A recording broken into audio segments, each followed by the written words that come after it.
पुस्तकांकडे वळलो आणि पुस्तकं वाचायला लागलो. पुस्तकं वाचायला लागल्यावर मग मला खूप इंटरेस्ट यायला लागला. मग खरं तर सगळंच वाचायला म्हणजे जे येईल ना ते म्हणतात ना एखाद्या मशीनसारखं झालं की पुस्तक दिसलं. मी छावा, मृत्युंजय, आणखी दुसरं कुठलं ययाती, ही पुस्तकं अशी 4-4, 5-5 दिवसात वाचून काढली. अशी ठेवतच नव्हतं हातात खाली.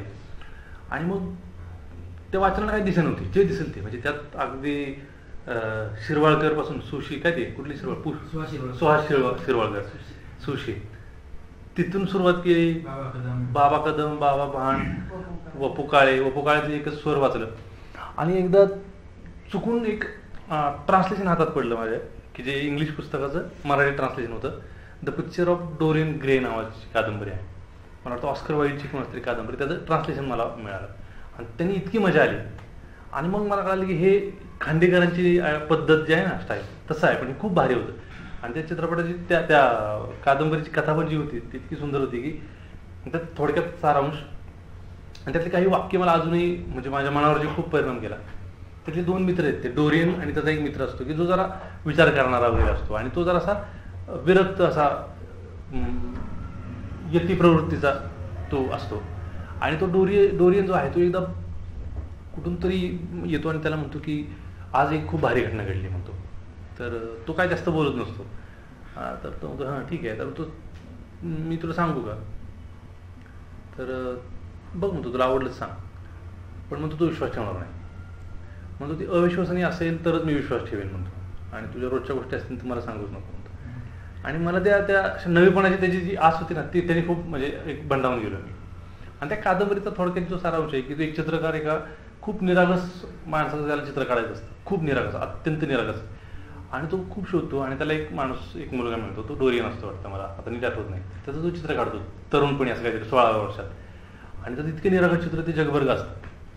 मग तो खूप दिवसांनी परत एक अत्यंत जगातल्या क्रूर माणसाचं चित्र काढायला तो काढायचं ठरवतो तो चित्रकार. तर तो अशा विचित्र जेलमध्ये जात असतो आणि परत तिथे एका माणसाचं परत चित्र काढतो, आणि तो चित्र काढून झाल्यावर कळते की तो माणूस तोच होता की ज्याचा सगळ्यात निरागस होता.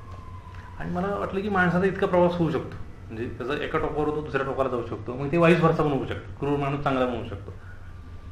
मग त्याच अनुषंगाने मग काही ज्या होते ना, मग चेकावच्या कथा, त्याचं ट्रान्सलेशन. आणि मग एक लागलं की मला पाठ्यपुस्तकात जी असायची ना की, आणि मी 10वी नापास झाल्यावर गंमत तुम्हाला सांगतो, 10वी नापास झाल्यावर 5वी पासूनची सगळी 10वीपर्यंत मी मराठी, हिंदीची आणि इंग्लिशची ट्रान्सलेशन असणार आहे, गाईडमध्ये असायचे त्याच्या कथा, सगळं वाचून काढलं त्या वर्षात. आणि मी असं वाचतच बसायचो, कारण काय करायचं कळायचं ना वाचायचं आताच्यासारखं. पण ते चेकावच्या कथा, ते रशियन जे वातावरण आहे ना ते मला इतकं इंटरेस्टिंग वाटायचं. आणि त्या करमण्यातल्या जेऊरच्या अशा रखरखीत, फॅन नसणाऱ्या, लाईट नसणाऱ्या, ऊन उकाडा असणाऱ्या घरात बसून त्या बर्फाची वर्णनं, तिथले ते त्यांची कोट, हॅट, आणि चेकावचं सगळं डोळ्यापुढे उभं राहायचं, मला मजा यायची की मग त्यात गुंतत गेलो. हे करत असताना आयुष्यात बाकीचे गोंधळ आणि बाकीचे राडे होतच होते की, आणि देवदेव चालायचे, हे चालायचं. मी जरा आलिप झालतो, मी देवाला पाया पडायचं. 7वीतून आलो कराडमळ्यातून, तेव्हापासून देवाला हात जोडायचं बंद केलं आहे. आणि मला आज तागायला जातं की मी कधीच मंदिरात जाऊन हात जोडले नाही. मी ठरवून टाकलं की हा देव नावाचा माणूस इथं नसतोच, हा इथं नसणार तर भेटणारच नाही. आणि मला खूप म्हणजे पूजेला बस, हे कर, सगळ्या मला प्रयत्न केले, पण मी कधी आजपर्यंत केलं नाही. खरं तर मला दाभोळकरांचं ह्याचं काहीच त्यावेळेस माहीत नव्हतं. मला खूप नंतर 12वीत वगैरे असताना दाभोळकरांची काही पुस्तकं, ते जादूचे ते प्रयोग होते आणि कसं बंधुगिरी करतात आणि ते, तर मी ते वाचून दाखवले मी घरी. ते लिंबू कापायचा प्रकार केला होता, परत ते चाकू खुपसून ते हे करतात, असे काही प्रकार मी घरी करून दाखवायचे. बघा हे असे असतात लोक, हे साधू तुम्ही यांच्याकडे जाता ना, हे बंधू बाबांकडे यांच्याकडे. वाचनानं असं झालं की मग 10वी मला पास व्हावं वाटलं परत. आणि 10वीत पास व्हायचं तर मला काहीच येत नव्हतं, गणित काहीच कळत नव्हतं, इंग्लिश काहीच कळत नव्हतं. आणि 10वीपर्यंत मला वजाबाकी येत नव्हती, म्हणजे मोठी संख्या खाली जर आली तर मला वजाबाकीच करता यायची नाही. आणि हे मला वर्गात विचारायलाच प्रचंड न्यूनगंड.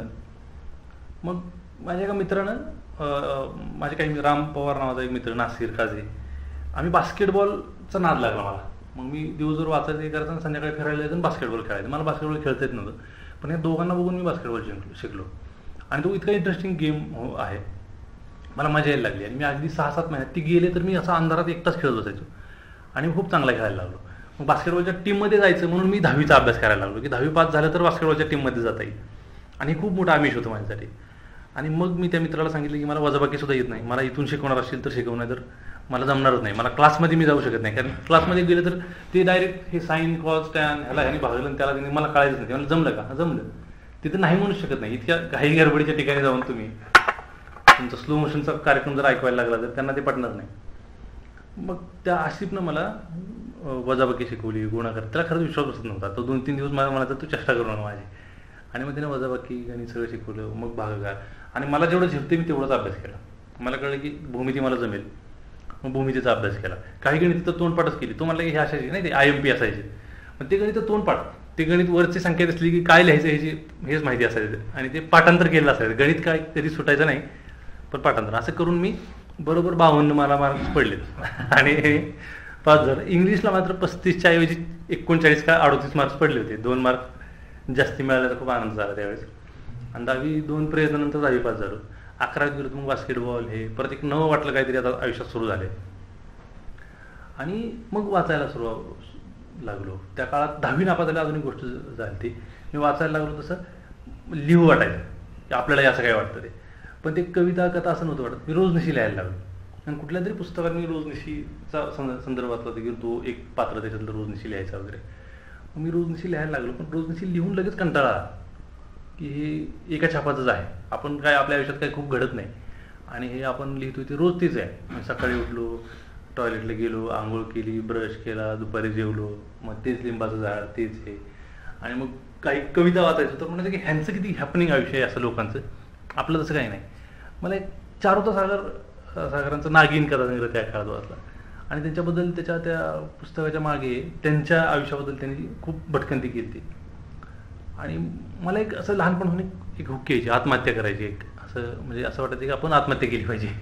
आणि ती कधी कधी त्राग यायचा की आपण कुठलंच नाही, कुणी नीट आपल्यावर प्रेम करत नाही, असं एक स्वतःला एका सहानुभूतीपूर्वक आणि त्या टोकाला जायचा प्रयत्न करायचो.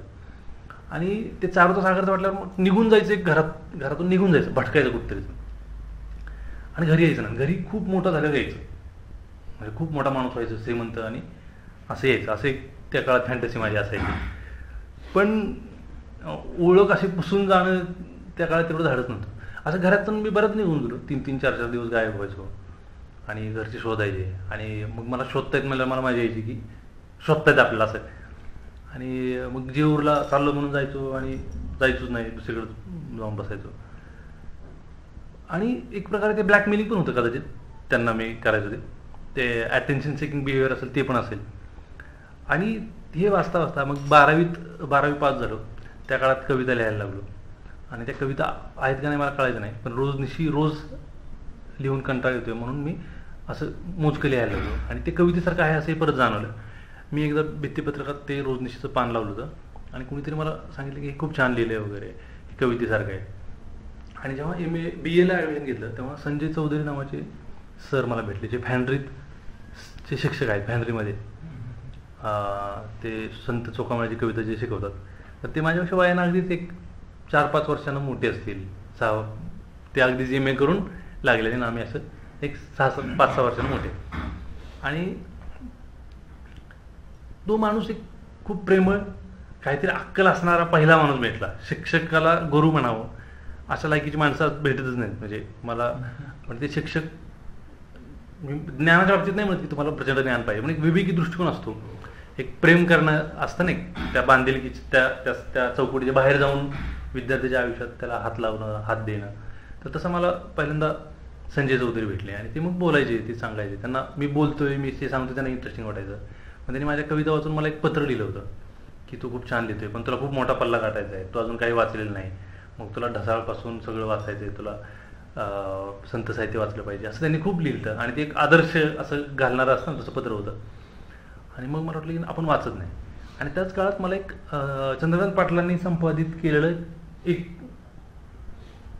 कविता काहीतरी नावाचं कविता असं आहे, त्यात पुस्तकाचं नाव संपादित. आणि त्यात त्यांनी ते 10 पुस्तकं त्यांनी संपादित केली वाटतं. म्हणजे अगदी जशी काढलं कविता वगैरे असं काय होतं का? हां, असं काहीतरी असेल. मला म्हणजे नाही का विवेक सिंधू वगैरे तिथपासूनच्या काही कविता म्हणजे ज्ञानेश्वरांच्या ते आजपर्यंतच्या कविता, मग त्यात मला ना ढसाळ, राजा ढाले, प्रकाश जाधव, दिलीप चित्रे, विलास सारंग, ह्या सगळ्यांच्या कविता भेटल्या आणि ते एकदमच असं वेगळं होतं जग. म्हणजे ह्या पुस्तकातल्या कविता आणि ह्या कविता खूप वेगळ्या होत्या आणि मला खूप मजा आहे, म्हणजे हे काहीतरी मजा येते. आणि मग मी त्यांची नावं लिहून घेतली आणि त्यांची शोध घ्यायला लागलो, पुस्तकं कुठं आहेत कुठं आहेत. मग मी बी एला असताना पुण्यात आलो की पुण्याच्या फुटपाथवर फिरायचो आणि तिथून अशी पुस्तकं घेऊन जायचो. मग मग अभ्यासक्रमाची पुस्तकं असायची ना, मी ती सगळी वाचून काढायचो. मला खरं तर लिहिता कधी द्यायचं नीट नाही, उत्तर मला अजूनही नीट लिहिता येत नाही. आता तर प्रश्नच गेला उत्तर लिहायचा, पण मला लिहिता द्यायचं नाही. आणि मी मात्र मग हाना आपटे बी एला होते, तर हाना आपटेंची बऱ्याच कादंबऱ्या वाचल्या आणि हाना आपटेंची खूप मजा आली की इतका जुना लेखक पण इतकं भन्नाट लिहिणारा आणि खूप म्हणजे त्या दृष्टीने त्या काळाची विचार करता खूप असा पुढचं लिहिणारा असं त्या मला वाटायला लागलं. आणि त्याच्या कादंबऱ्या खूप रंजक असायच्या, ते विजयनगरच्या बद्दल असतील किंवा बाकीच्या. आणि मग हे असं ज्या हात आली ते शंकर पाटील आले, मग शंकर पाटलाचे धिंडण हे वाचायचो, मग ते मजा यायला लागली खूप. मग मी लिहायचा प्रयत्न करायचो. तोवर मी असं वैचारिक असं काही वाचलं नव्हतं, पण आंबेडकरांबद्दल थोडं वाचलं. आणि मग मला जे म्हणतो ना अस्तित्वाची ओळख, की आपण वडार आहोत, आपण जे आजवर आपण स्वतःला समजत होतो शिवसैनिक, हिंदू, तर आपण नाहीतच. आपण नाहीत किंवा ही व्यवस्थाही आपल्याला ती मानत आपल्याला बरोबर ह्या परीक्षेबाहेर ठेवते. आणि मग मी त्या दिशेने विचार करायला लागलो. मी माझ्या घरात जेव्हा आंबेडकरांचा फोटो लावला होता पहिल्यांदा, तर माझ्या वडिलांची आणि माझी खूप प्रचंड भांडण झालेली. आमची जवळ 15-20 दिवस आमची भांडण होती की फोटो काढ. ते पहिल्या दिवशी फोटो काढ म्हणले, मी म्हणलं तुम्ही फोटो जर काढला तर मी सगळे तुमचे देवाचे फोटो बाहेर फेकून देणार म्हटलं, आणि तुम्हाला काय मारायचे कापायचे ते कापा, पण मी फोटो बाहेर, तुम्ही आंबेडकरच्या फोटोला हात लावला की मी देवाची परडीस हे सगळं बाहेर फेकणार, आणि नाही फेकलं तर बघा अरे तुमचाच पोरगा आहे, असं मी त्यांना एक धमकी द्यायचो.